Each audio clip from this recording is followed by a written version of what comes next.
Welcome everybody, I'm Mike Stegall along with Galen Blosser. This is another one of our wonderful roundtable discussions, and this morning we have with us Representative Rodney Creech from down south in Preble County, but we're allowing him up here anyway today. Rodney, thanks for coming in, and we hope you enjoy what's going to happen today. Just tell us a little bit about yourself to get started. Well, first of all, thank you for having me up here today. Probably the number one question I get is, how did I get involved in politics? And it's a real simple story, and I'm going to keep it short, but my grandfather was a Twin Township trustee, and I followed in his footsteps and fell in love with serving people and helping people. And here I am today, 16 years later, after I ran for Township trustee, serving the people of the 40th District. Yeah, Rodney, to get started, I'd like to find out, what experience do you have in politics, local politics, up to where you are currently now, because you do cover the southern part of Darke County? I think everything happens for a reason. I ran for Township trustee because I want to be like Grandpa. Little did I know that, I think when I was running for trustee, I just wanted to plow snow and work in the cemetery like Grandpa did. And when I got into the job, I found out there was so much more to it. Taking those phone calls and getting people off of there's a lot of people that call you, they're upset. And you have to figure out, how do I help them, or how do I tell them that I can't help them? Sometimes we don't always get to help people. Sometimes we have to tell them no, or hey, we can't do that. I think, I had 6 years of experience as a township trustee, learning how to serve with people. It allowed me to get into those circles, if you will, of politics. It allowed me to get into those circles of public service and get to know people. And I just fell in love with it, and I've just continued to spread my wings. And after I served 6 years as a township trustee, I served as a county commissioner. My wings got bigger, or my circle got bigger, and I just continued to fall in love with it. And now as a state rep, I'm in my 5th year, and I love it when people go, "Oh, you're a career politician." And I'm like, well, if you consider plowing snow and spending a couple $100,000 a year on roads and services, I guess that maybe I am, but I don't think we are. I think it's very important for people that are involved in state government to have that local government experience. Just going to our budget, there's a lot of decisions that we were making in our budget, and I'm kind of a defender. I've been a township trustee and a county commissioner. I will be for life. It doesn't matter what title I have. I'm always going to remember the local governments that do the hard work in the district, and so that helps me make my decisions. I think I make better decisions because of my past experience. I know when I was just a regular citizen, then I became township trustee. That was a jolt from going there to there, and then from there to being commissioner. How hard was that transition for you to make? It's a totally different job. Kind of like we were talking earlier. When you're serving in your township, those people know you. They've watched you grow up. They know your family. They know how you operate. They know how you work. As I grew into the county role, I had to go out and sell myself. And as a business owner, I also own a business, and I run my political life exactly like my business. Customer service, customer service, customer service. And so what I've learned is, when you go out into these communities, I'm running for the Senate now, which I'm going to go from, representing 3 counties, or three counties to 5. Mm-hmm. And I'm going into these counties where nobody knows me. I love it. I love to meet people. I love to learn. I love getting out and seeing things I've never seen before, and it's a great way to do that. But it's a huge gap, and that's just in the district. Then you go to Columbus, and you're working with 98 people that could think the same or different as you. I think probably one of the things that was made me most comfortable when I got up there is like, well, I used to work with them as a township trustee. I used to work with them as a commissioner. I think when I got there, we had 15 former commissioners. And so, even though you get up there and you don't think you have a lot of friends, you get up there and you're like, okay, these circles that have all developed over my life are one big circle with a bunch of little circles in it. And that's kind of the way I look at it. And I'm working with the same people in a different capacity. So there's some trust there. But it's also politics, and it's Columbus. And so you have to watch for landmines. You hit some, you just hope you don't, you hope you survive, I guess is the best way to put it. In Columbus a couple years ago, it seemed like the Republican Party was fighting among itself. Mm-hmm. It seems like now that's calmed down quite a bit. Yes. And you guys seem like you're getting things done. Is there anything that you would like to see done now that, but maybe before you leave and become a senator, what would you like to see the Ohio House do now? Well, I think one of the things, I think arguing and fighting and disagreeing is a beautiful thing, but it's got to be for the right reasons. And when our House was split, it was because we had poor leadership. And one of the things that, I want you guys to know, and maybe you already know it, I represent the 40th District and the people that elect me, and I'm not there to make people in Columbus happy. I hope they are. I want to make good decisions, and but at the end of the day, I have to come home to the people that elect me. I have to go to Walmart. I have to go to church. I have to go to all these places and look at these people eye to eye. And one of the things I'm most proud of is I can do that. I put a lot of things on social media. I should say I put everything on social media. Some people make fun of me, and over communication is a beautiful thing. And if you want to read my stuff, that's great. If you want to skip over it, that's great too. But the leadership in the last General Assembly was broken. I was very opinionated about that, and I was reprimanded for that, and I would do it again. We are blessed to have a good leader now. Speaker Huffman has a record of success, and I think the reason that we are gelling is because of our leadership and our leadership team. And I think we are getting more done. I think we should be able to get a lot more done with a supermajority. But I think right now, the number one concern in Ohio and everywhere we go is property taxes. And I will just say that the frustration on people's minds is, you got to get this done. Please know that we're working on it. But the one thing that I want to say is, and I've learned this, government is slow for a reason. Because if we went too fast, we would screw stuff up quicker. And so when we look at property taxes, we've been focusing, we have a group, and I'm not in the hardcore group of figuring out the property taxes. That's not my forte. But we have great people that are working on that. But just remember, for every action, there's a reaction. And what you find is, when we have a great idea on changing property taxes, a great idea, there's two unintended consequences. It's going to be horrible. And like looking at the inside millage. Right. I love the idea of reducing inside millage, but what I don't love is local governments taking it on the nose and having to cut public safety and all the services that they offer. Right. And so, so I'm sitting there going, yeah, let's do this, let's do this, let's do this. Whoa, whoa, whoa, whoa, whoa, we can't do that. And that just continues to happen. So, property taxes are very complex. They at one point they were perfect, and over time they've gotten worse and worse. The more that the legislature tries to fix property taxes, the worse it gets sometimes. When we start giving people exemptions and those kinds of things, we're saving property taxes on some and increasing it on others, and we got to find that balance for our property tax overhaul. We just got to overhaul the. What's the big sticking point at this point on that? I think probably the sticking point is, and I was just on the phone Really? before I came here. It's almost, and I hate to say this, but it's the honest to God's truth. It's almost like state versus local government. And, I will tell you, the state probably overspends more than any local government. And so we need to practice what we preach, and we need to make cuts. And we do have a DOGE caucus that we started at the beginning of this GA, and there's not a lot we could do because we were in the middle of the budget, but I think with our DOGE caucus for the next General Assembly, if we have a good conservative Republican governor like we think we're going to, I think we're going to get a lot done. I think right now, I know people are frustrated. They don't think we're doing anything. I can promise you that we're trying.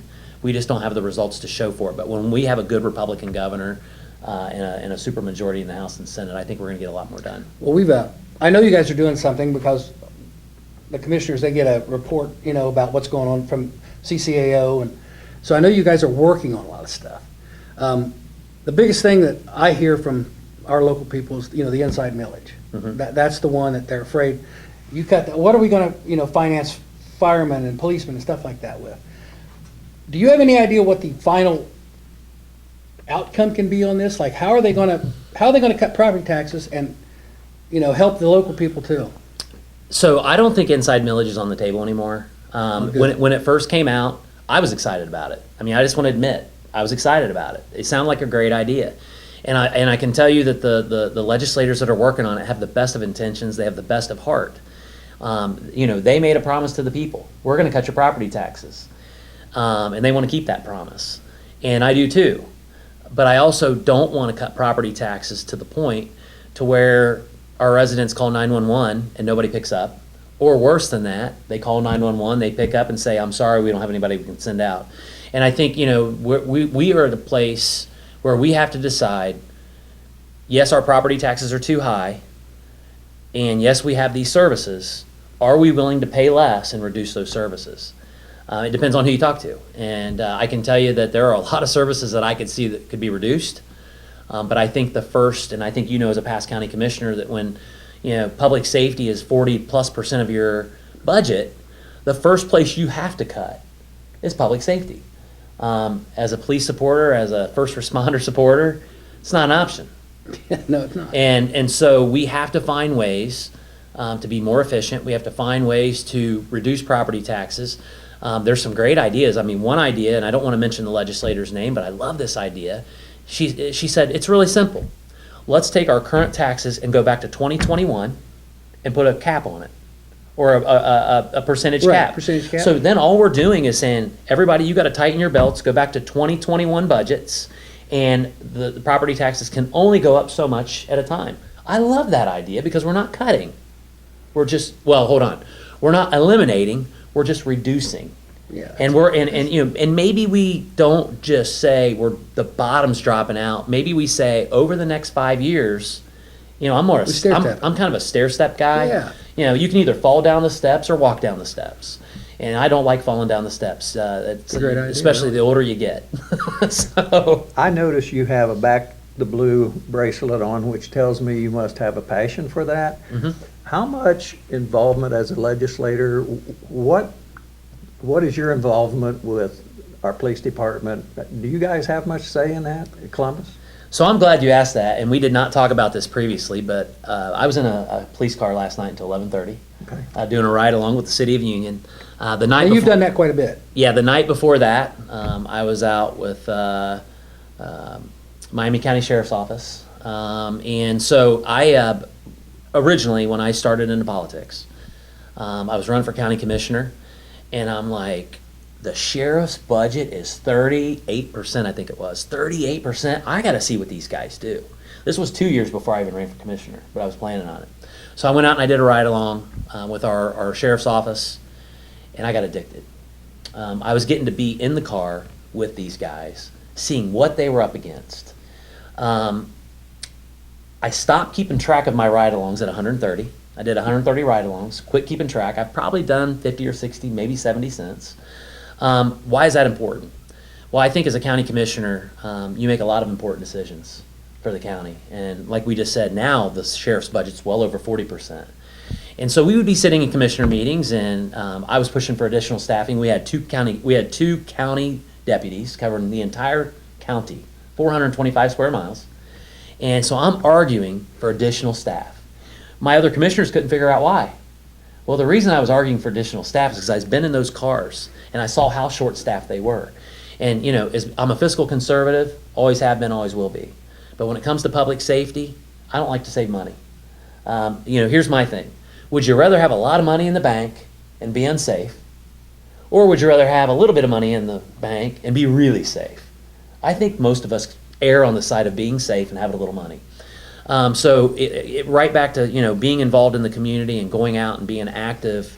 For me, being an active township trustee, county commissioner, state rep, and hopefully future senator, if I'm out in the community and I'm talking to people and I'm listening, I can make better decisions. So going back to this blue line, I would do anything for these guys. We're not as involved in the local police now, which is now the state patrol is who we really kind of affect more than anybody. But keep in mind the decisions we make on inside millage and everything else can affect local governments, which would in effect support police. But no, I've been on drug raids, warrants. I've been on homicide calls. I've been, and again, just feeling that. When I'm sitting in the car, I'm sitting inside the car and I'm scared to death. And these guys are outside looking for the bad guy. It just, to me, I think everybody should do it. I think it's important. I don't think they should probably do it as much as me. I mean, I love it. I love it. I mean, if I have spare time, that's what I do for fun, is go out and hang out with the men and women in blue and black and I guess silver. I do a lot of ride-alongs with the state patrol. I've been up in their helicopter a few times on some Grand Theft Auto blitzes, and you just can't learn it sitting at the house. So it's really important, you hear nationally where they're trying to defund the police and all that. Is there anything you, in your position, can say about that? You know what I can proudly say, I think, is in Ohio, I jokingly say, and I'm not trying to make this political, but I said, even in Ohio, I think the Democrats love the police. And we're blessed to be in a great state, especially in Southwest Ohio.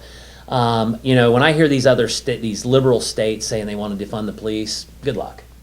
I can tell you that I couldn't imagine being in a bad position and knowing in my heart that there will not be police show up.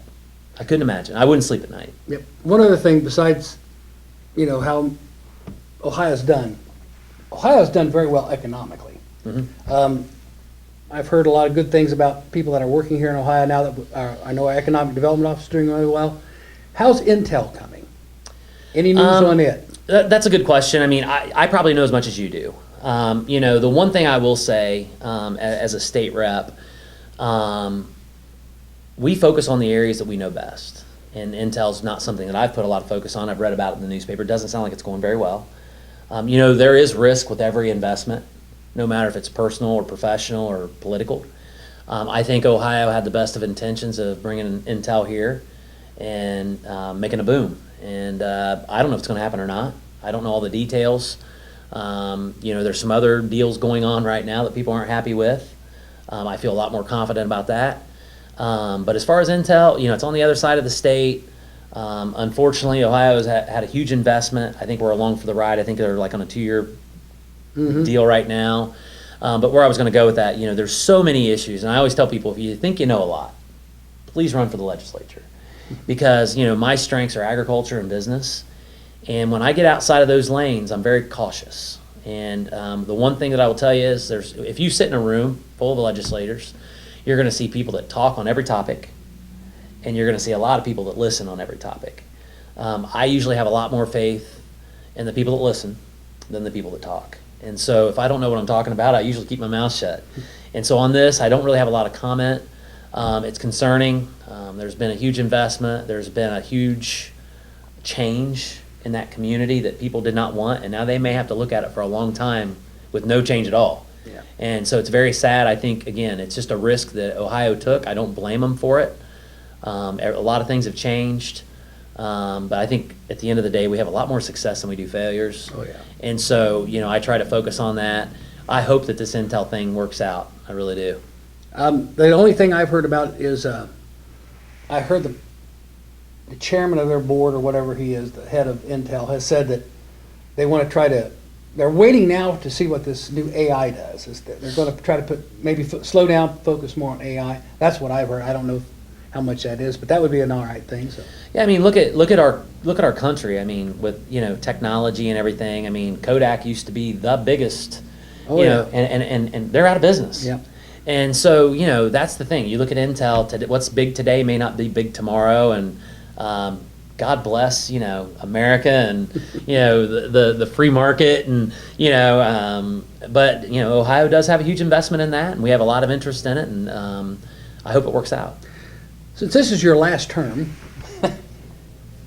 what do you want to leave the state with? From going from representative to senator, what's going to be your proudest moment, and what are you going to try to work for more? You know, I think, again, property taxes is by far our biggest. You know, we've got the income tax, we got that taken care of in the budget. Income tax and property. I mean, when we're looking at, you know, legislation that's going to affect Ohio. You know, my legislation, I'm not a flashy state rep.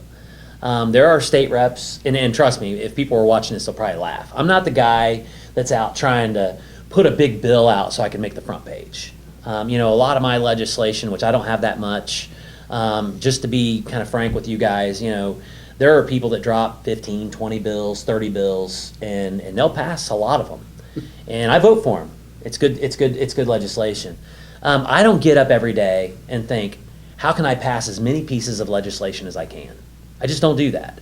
I go to Columbus, I represent my district. My bills, I've got a police bill. I've got some ag. You know, ag is big for me. You know, probably the most popular bill that I have is the excused absence for 4-H and FFA students. Now, there's a lot of important things for Ohioans, And some Ohioans may say, I don't even know what 4-H and FFA is, because there's a lot of people in Ohio that don't know, maybe, in the city.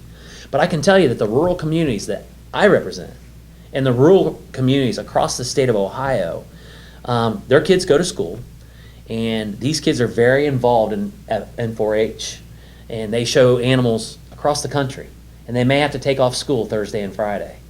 And in some schools, thank God there's none in this area, they're unexcused absences. Well, an unexcused absence typically means you don't get to make up your homework and you don't get to make up your test. And our thinking on this is, and we did get, this is a constituent-driven piece of legislation from Butler County. I think the outside classroom is just as important as the inside classroom. And these kids learn more in FFA and 4-H. I'll speak from experience here as a kid that wasn't a great student. You put me outside, I can learn all day. You put a book in front of me, first I got to read it, because I mean, when I was a kid in school, I didn't want to read. What kid wants to read, right? Now, of course, I've grown up and started a business and gotten in politics, and my mom's, very happy with me, because she used to cry herself to sleep at night because I hated school, like most kids. But you get these kids in 4-H and FFA, and you get these kids, working with their hands, it's important. So this piece of legislation, although it may not make the front page of the news, it makes the front page of the people I represent. So again, I'm not a real flashy, trying to go out and change the world. I just listen and try to make changes on the small things. And we have, Rep King has a really important bill, trying to keep foreign adversaries from purchasing property. Those things, those are important to me. We're in rural Ohio. We've already protected our farmland. We don't need the enemy on the inside. And so, there's so many good pieces of legislation that we're going to be voting on here over the next year and a half. And I just want to be, when I leave the house, because I'm leaving the house no matter what. I'm either leaving the house to go back and farm, or I'm going to leave the house to be a senator. At the end of the day, what do I really want people to think about Rodney Creech? I want them to say, you know what? He was a good guy. He represented the people. He listened. He did what he said he would do. He called me back. I can't believe how many people call me and say, thank you for calling me back. That's horrible. And again, I run my political life just like my business life. If somebody calls me at 9 o'clock at night, and you can check me if you want, if somebody calls me at 9 o'clock at night, I'm taking that phone call, because nobody else does. And I got a lot of business from taking phone calls in the evenings, because if you don't take their call, somebody else might. Rodney, Galen, you got anything else you want to ask him? I was going to ask one more thing. You've got the southern part of Darke County, Angie King, the northern part. How do you and Angie work together? So the Senate district, that's a great question. So the Senate district, currently, I have all of Preble County, northern Butler County, and the west side of Montgomery County. The Senate district is 3 state rep districts.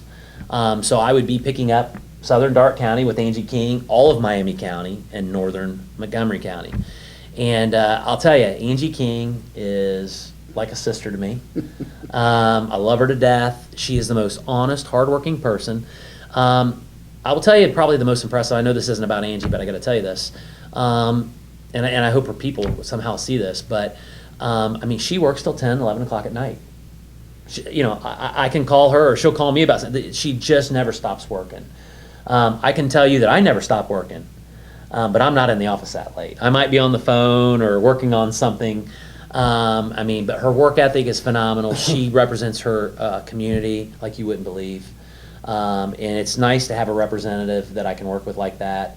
And there's a lot of them. We have a lot of, that's the other thing I want to clarify.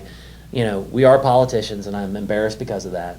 But I will tell you that there are so many good Ohioans in the Ohio legislature. And if you read the newspaper, you probably wouldn't think that. But they are good people, and just because you disagree with them doesn't mean they're not. That's the thing I would like to say. I would say Darke County's got 2 of the best, in Jonathan and her. Yeah, Right. We're very, does a very, good job. Jonathan Newman and Angie are. On my own personal opinion is I love both of them, because they're really, and they're always there to work for you. So. Yeah. You people out there, if you need anything, give them a call. They'll talk to you. Well, and just remember, I think we're in crazy times right now. And for some reason, we think If I disagree with you, Yeah, I don't like you. exactly. And I don't know what happened to the, agree to disagree. If somebody calls me up, I have a policy. We can argue all day long. If you yell at me or cuss at me, I will give you one warning, and after that, I'm either going to walk away or hang up. I think we have to do this respectfully. The only way that you can get things done is to talk. And if you're yelling or cussing, that's not talking. And so, I think that people have to understand that we can agree to disagree and move on to the next topic and not hate people because they supported this person or that person. It's just disgusting. I'll never be that way, and I hope that the people that are doing that, and there's people on both sides. It's not a, it's both sides are guilty of it. And I'm not saying I don't throw some stones every once in a while, but I do them with a smile on my face. And I think we just got to sit down, get to work, and get the job done. Yep. That's where I think we're at. Well, Rodney, thank you for coming in. Good luck in your Senate campaign, Thank you, my sir. friend. Well, I appreciate you having Thank me. you, sir. Oh, glad to. Glad to Anytime have you you. want to come in, you're more than welcome to it. Ladies and gentlemen, that's the roundtable discussion for today with Representative Rodney Creech. We hope you've all enjoyed it and all learned a lot. We'll be back with the next one, and I believe we're going to do one later on with our next one will be with Senator Steve Huffman. Steve Huffman. Thank you all for tuning in. We'll catch you next time on My County Links Roundtable Discussion. Bye now.